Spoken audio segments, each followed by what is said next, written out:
Yo, what's up internet? My name is Tomas Peter and I'm a top-rated freelancer on Upwork. I made thousands of dollars editing videos and I'm here to show you how you can too. And in this video I'm gonna show you my favorite keyboard shortcuts. They might speed up your work, so let's get started.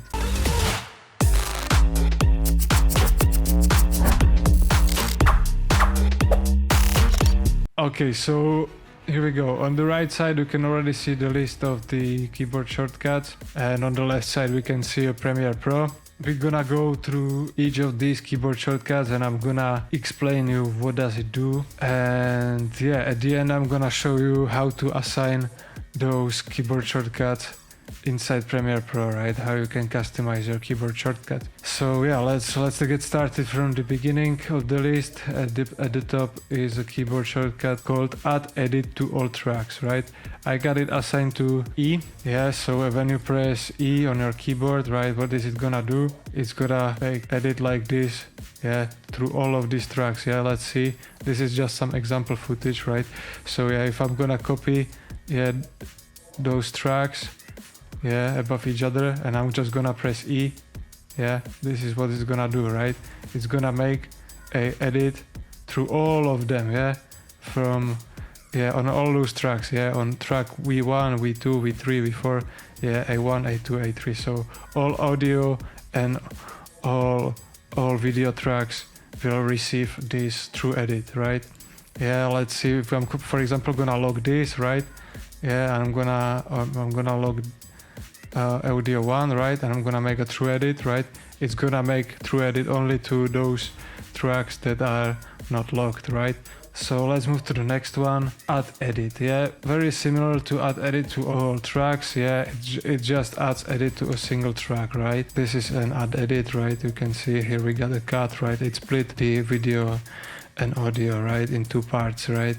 So if I'm gonna press R, yeah, I can make cuts like this, right? So this is what R does. Yeah, let's see an example. Yeah, what's gonna happen if I'm gonna copy multiple tracks above each other, right? What's gonna happen? Yeah, I'm gonna press R, yeah, and what's gonna happen is gonna make edit just to the track that is selected, right? Yeah, I'm gonna switch now to V2, right? Yeah, and it's gonna make a edit just to V2, right? So it's only doing the edit to the track that is selected, not through all of them, right? So I think this makes sense, right? Let's move to the next one, which is Q, which stands for Ripple Trim Previews Edit to Playhead. Again, very useful shortcut. Let's see what's gonna happen. Yeah, we're gonna make a cut here, yeah, and now I'm gonna move a little bit forward. I'm gonna press Q, yeah, and this is what's gonna happen, right? It's gonna trim basically this part, right, to the cut, right? Yeah, so once again we have, for example, I'm gonna make an edit here. Yeah, let's make, for example, multiple edits. Yeah, I'm gonna place the playhead here, right? And what's gonna happen? I'm gonna press Q, boom. Yeah, this is what happens, right? It just moves this part from the playhead to the cut, right? So that's what Q does. Now let's move to the next one, which is W, right? Ripple trim next to edit to playhead. Very similar to Q, just on the other side, right? It doesn't do it backwards, it does it forwards, right? So I'm gonna press W, yeah, and it's gonna remove everything forward from the playhead, right? Let's undo it. Yeah, again, I'm gonna press W. Yeah, this is what happens, right? It just removes everything forward to the nearest cut, right? Yeah, so this is what W does, very useful as well. Let's undo it and do next one. Next keyboard shortcut is zoom out, zoom monitor out. Yeah, I got it assigned to number 1. It's not like the numeric keyboard. Yeah, I got it assigned like to the keyboard with letters, etc. Right? It's not the numeric keyboard.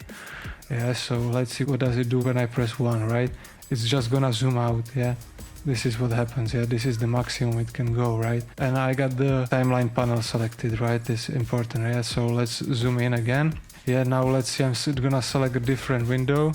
Yeah, it's still affecting timeline panel, yeah? I'm zooming out, yeah? I got selected this project window and it's still zooming out. Yeah? Let's say I'm gonna select this effect panel, pressing 1, still zooming out timeline panel. Let's see what happens if I'm gonna select program monitor, yeah? It's zooming out the program monitor, not anymore the timeline panel, right? Because also another keyboard shortcut that's assigned under 1 is zoom monitor out, right? Zoom monitor out, yeah, zooms monitor out. Yeah, this is like the monitor window, right? So it's gonna zoom out this window, yeah. As you can see, 25%, 10%, yeah. I'm gonna zoom in again, yeah, 25, 10%, yeah. So this is what the zoom out does and zoom monitor out does, yeah. Zoom out means it's gonna zoom out the timeline here, yeah, the timeline panel. And zoom monitor out is gonna zoom monitor window, yeah, but it must be selected. You see this blue window around it, yeah, that means it's selected the program monitor, yeah. So let's move to the next shortcut, which is zoom in, zoom monitor in, yeah. I got it assigned under 2, and yeah, what does it do? Yeah, it's similar like to zoom out, right? Just other way, right? It zooms in, yeah, very self-explanatory, right? It just zooms in, right? Let's undo it, yeah, again zooming in, yeah, to the point where the playhead is, right? It always the playhead sets the direction, yeah. So that's what zoom in does. Well, again, yeah, I'm gonna select a different window. I'm gonna select FX, yeah, and it still affects the timeline panel. I'm gonna select project panel. It still affects the timeline panel. I'm gonna select the program monitor, yeah, and it zooms, yeah, the program monitor, because again I have another keyboard shortcut assigned under 2, which is zoom monitor in, yeah. So if you select the program monitor, it zooms out in to the program monitor, yeah, 40% now, yeah, 50, 75, 100, 150, 240, yeah, this is the maximum, yeah. So that's what zoom in does, yeah. Let's move to the next one, which is number 3, zoom to sequence, zoom monitor to fit, yeah. This is like a group of shortcuts of these zooms, yeah. What this does, if you are zoomed in too much, right, and you wanna go like back to see the whole sequence, you just press number 3, yeah, zoom to sequence, yeah, and you see the whole sequence, yeah. Easy, right? Again, zoom monitor to fit, yeah, I got zoom in too much, yeah, I have 40% zoom in the monitor window, yeah, I'm gonna press 3 and it's gonna go backwards to the default. So these are those group of shortcuts, 1, 2, 3, yeah, those zooms. Yeah, the first group was like these edits, right? And this is like another group of zooms. Yeah, let's go to the last one, which is like the part of the zooms, and that's maximize or restore active frame. Yeah, what does it do? It enlarges the active window, right? Yeah, maximize or restore active frame, yeah. It's assigned under the keyboard shortcut tilde. This tilde key is placed above the key tab, yeah, next to the number 1 and below the escape, yeah. So it's placed between those. So that's the tilde key, yeah. What does it do? Yeah, it just enlarges the active window, right? I got the timeline palette selected, it makes it big, yeah. I got the FX panel selected, it makes it big, yeah, full screen. I got the project panel selected, it makes it big, yeah, full screen. Yeah, I got the program window selected, it makes it big, yeah, very nice. Yeah, I got this selected, yeah, it just makes the window full screen. This is also very useful, yeah, to see things nice and big, very useful. So this is this group of shortcuts of these kind of zooms. Yeah, let's move to the next one, which is Ctrl + S, yeah, save. This is kind of like universal shortcut, like you can see, for example, in Word or Excel or other applications. Yeah, it just saves the project, right? I got it assigned to my DPA plus on mouse, yeah. So yeah, I got it assigned to my mouse and I'm pressing it quite often during editing, so my project doesn't get lost, yeah, if a system crashes or something, yeah. This is Ctrl + S, yeah, save, yeah, again I got it assigned to my mouse, to the DPA plus button. The next one is Ctrl + Z, undo, right? It's set to number 4 on my mouse. Yeah, again, this is a very universal keyboard shortcut. You can find it everywhere, right? Very self-explanatory. I make something, I press Ctrl + Z, yeah, it's gonna undo it, right? I got it set to the button 4, yeah, on my mouse, which makes it very easy to press. Yeah, I don't have to press Ctrl + Z on a keyboard, right? This is much easier, yeah, just to press one button on the mouse, right? You don't have to press 2 buttons. Ctrl + Shift + Z, redo, right? It's number 5 on my mouse. It's similar to Ctrl + Z, right? Just vice versa, yeah. It's gonna redo what you just undid, right? Again, very universal keyboard shortcut, you can find it everywhere, right? Again, it's better to put it to the number 5 on the mouse button, yeah, so you don't have to press multiple keyboard shortcuts, just one, yeah. Okay, next what we got here is shift plus slash plus this line. Yeah, move playhead to cursor. Yeah, I got it set to fire button. Yeah, what move playhead to cursor does is it's gonna move playhead to your cursor, right? Otherwise, yeah, if you click just with your mouse, yeah, as you can see, I'm clicking like crazy now, yeah, and the playhead is not moving. Yeah, you have to use this keyboard shortcut, yeah, so you can click everywhere and the playhead is gonna move. Yeah, otherwise by default it's you have to click on the top of the timeline here just with your mouse to make the playhead move, otherwise it's not gonna move. Yeah, so this is why I have this keyboard shortcut, move playhead to cursor set to the fire button. Yeah, very useful. Again, I use it very often, yeah, to move around the timeline with the playhead. Very useful. I highly recommend this keyboard shortcut. The next one is Ctrl plus D, which is apply default transition to selection. Yeah, Ctrl plus D, let's make a cut here. Yeah, let's zoom in. Yeah, let's press Ctrl plus D, select this cut, right?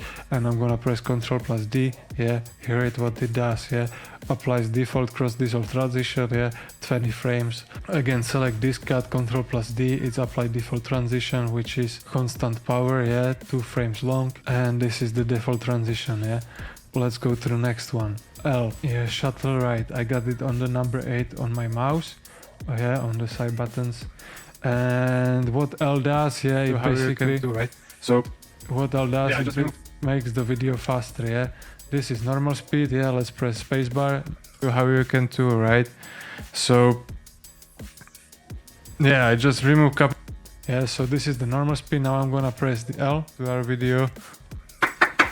Yo, what's up internet? My name is Tomas. I'm a decorated freelancer on Upwork and I'm going to videos and I'm going to show you how you can do it. So yeah, as you can see, it speeds up the video. Yeah, it's like the same. Yeah, it's just gonna add up the speed. Yeah, you can speed it 1 time, 2 times, 3 times. Yeah, every time you press it, it's gonna get more faster. Yeah, so this is what L does. The next keyboard shortcut is spacebar. Yeah, play, stop, toggle. Yeah, so what spacebar does is just gonna play and pause the video. Yeah, play, pause, to our video, pause, play, pause, play, pause. Yeah, spacebar. Next one is F1, which stands for clear. Let's say I'm gonna make a cut here, I'm gonna make a cut here, I'm gonna press F1. Yeah, it's gonna delete this part. Yeah, this is the part I deleted. Yeah, I'm gonna select this. Yeah, delete, delete, delete, delete. Yeah, so it's just undo this. Yeah, it's just gonna delete whatever is selected. Yeah, let's select, for example, just the audio, delete. Yeah, it's gonna delete just the audio. Yeah, whatever is selected, it's gonna delete. Same, for example, I wanna delete this folder, I'm gonna select it, press F1. Yeah, sequences folder is selected. Yeah, delete, it's gonna delete sequences folder. Yeah, I'm gonna select this footage, delete. Yeah, yes, yeah, it's gonna delete. Yeah, let's undo it.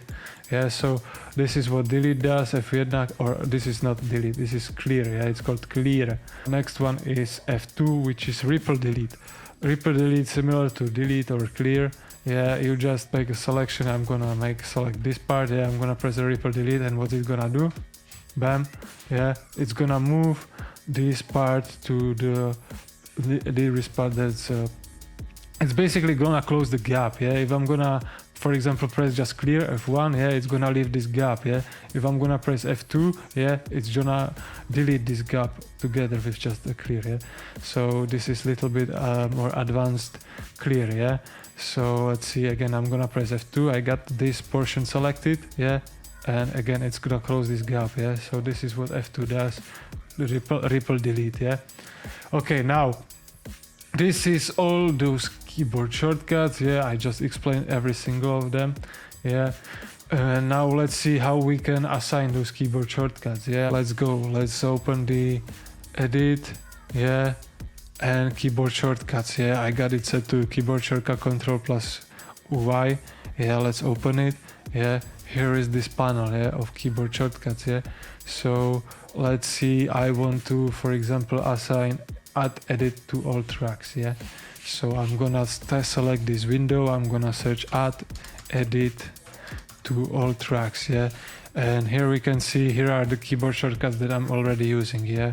So I got it set to E and Ctrl plus Shift plus K, yeah. So for example, I wanna set it to the button T or key T, yeah. So I'm gonna press T, yeah, and this is warning me that it's already the button T is already being used, yeah. The key T is already being used by something else, so I'm gonna overwrite it if I'm gonna do this, yeah. So let's undo it. We don't want to do that, right? Yeah, so like this I would go through each of them, yeah. I would just type in the next one, which is add edit, yeah. Again, we can see this is set to the button R plus, and you can see you can have multiple buttons, yeah, like R, Ctrl plus K. I can have multiple buttons doing the same thing, yeah, which is quite useful as well. And again, you can see it visually here. Another thing that is useful is also when you press the button, yeah. For example, I'm gonna press Ctrl plus D, yeah. It's gonna show me here what does it stand for, yeah. Apply default transition to selection, yeah. You can see here, yeah. For example, I'm gonna press number 2, yeah. It's gonna show me what does it stand for, zoom monitor in, zoom in, yeah. I'm gonna press F1, clear. I'm gonna press Ctrl plus save, yeah. Ctrl plus S, it's save, yeah. I'm gonna press Q, go to in point. Ripple trim to previews, edit to playhead, yeah. So it's gonna show you whenever you press something, it's gonna show you what does it do. And on the top you can see different layouts. Once you edit those keyboard shortcuts, it's gonna create a custom workspace, yeah, that's just yours. So here you can see, here you can select the different workspaces, yeah, and here you can just copy the clipboard, you can save it. So that was our tutorial about keyboard shortcuts. I hope you found this video useful. I'm gonna copy and paste this list to the description, yeah, so you can just copy and paste it and you can use the same keyboard shortcuts as I'm using, yeah, if you like them, yeah. So that's it for this video, yeah. If you like it, share it with others, leave a like, comment, etc., right, you know it. And yeah, I will see you in the next video. Bye.